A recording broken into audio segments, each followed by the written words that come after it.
Hello दोस्तों, स्वागत है आपका मेरे इस सैनिक समाचार चैनल में।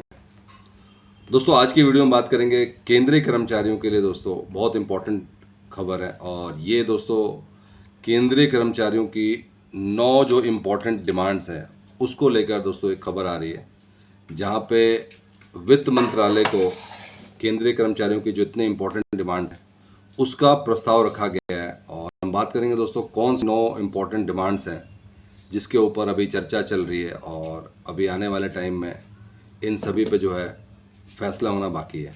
तो दोस्तों एक लेटर लिखा गया है श्रीमती निर्मला सीतारमन को, honourable minister of finance, government of India. और उसमें दोस्तों 9 इम्पॉर्टेंट पॉइंट्स को मेंशन किया गया है जिसको कि कंसिडर करने के लिए कहा गया है।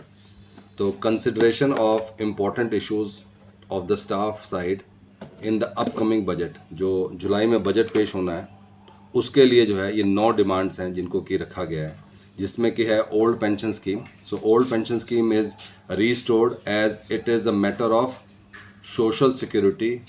Introduction of new pension scheme has created atmosphere of insecurity. तो दोस्तों कहीं ना कहीं फिर से ओल्ड पेंशन स्कीम की मुद्दा रखा गया है कि नई पेंशन स्कीम से वो सारे बेनिफिट्स नहीं मिल पा रहे हैं और लोगों में इनसिक्योरिटी है। तो सबसे पहले जो है ओल्ड पेंशन स्कीम को रिस्टोर किया जाए। उसके बाद से दोस्तों दूसरा पॉइंट है वो है आपका कॉन्स्टिट्यूशन ऑफ 8th पे कमीशन, जहाँ पे 8वें वेतन आयोग को जो है लागू करने के लिए अब प्रस्ताव रखा गया कि बजट से पहले 8वां वेतन आयोग लागू हो और उसमें चर्चा की जाए। 8वें वेतन आयोग की कम से कम कमेटी तो बैठे जो कि इस मुद्दे को और आगे लेके जाए।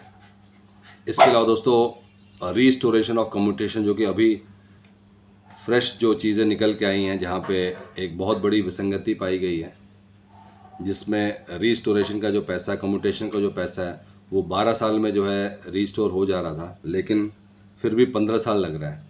हालांकि कोर्ट में केस है इसका, लेकिन फिर भी अल्टीमेटली दोस्तों गवर्नमेंट ने इसको इम्प्लीमेंट करना है। इसलिए इस मुद्दे को कहा जा रहा है कि restoration of commutation of pension, maximum employ opt for commutation of pension and the superannuation as per extent rules. 15 साल है, लेकिन दोस्तों अब क्योंकि इंटरेस्ट रेट लो है उस बेस पे 12 साल में ही ख़त्म हो जा रहा है। तो ज़रूरी है कि जो 12 साल में अगर आपका पैसा रिस्टोर हो जा रहा है तो 3 साल जो एक्स्ट्रा आप पैसे दे रहे हो उसको जल्द से जल्द उस पर फैसला लिया जाए। इनकम टैक्स स्लैब, क्योंकि बजट में दोस्तों मेन मुद्दा जो है इनकम टैक्स का ही होता है, तो इनकम टैक्स स्लैब के बारे में बताया गया है कि all the central government employees are covered in the income tax slab and they are paying it. Staff side request that income tax slab be rationalized to provide a relief to the employees standard deduction।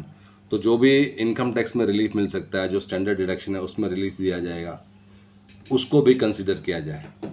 और सबसे बड़ी चीज़ दोस्तों ये है कि जो pensioners हैं उनको जो है इनकम टैक्स से एग्जम्प्ट किया जाए, उनको इनकम टैक्स ना देना पड़े। तो इस तरह से दोस्तों बहुत सारी चीज़ें हैं जो कि अभी बजट से पहले सबको उम्मीद है कि उसके ऊपर फैसला होगा, उसके ऊपर सरकार कोई कार्रवाई करेगी। और ये सारी की सारी चीज़ें ऑलरेडी जो है बजट से पहले वित्त मंत्रालय को सौंपी गई हैं। बहुत सारी अलग से मीटिंग भी चल रही है जिसके बेस पे जो है इन सभी मुद्दों को जो है हाईलाइट किया जा रहा है। अदरवाइज़ दोस्तों बजट के बाद से फिर से ये चीज़ लटक जाएंगी। तो अलग अलग जो संगठन है वो ये सभी के सभी जो 9 से 10 पॉइंट्स हैं इनको उठाया जा रहा है, जिससे कि केंद्रीय कर्मचारियों को उनका हक मिल सके।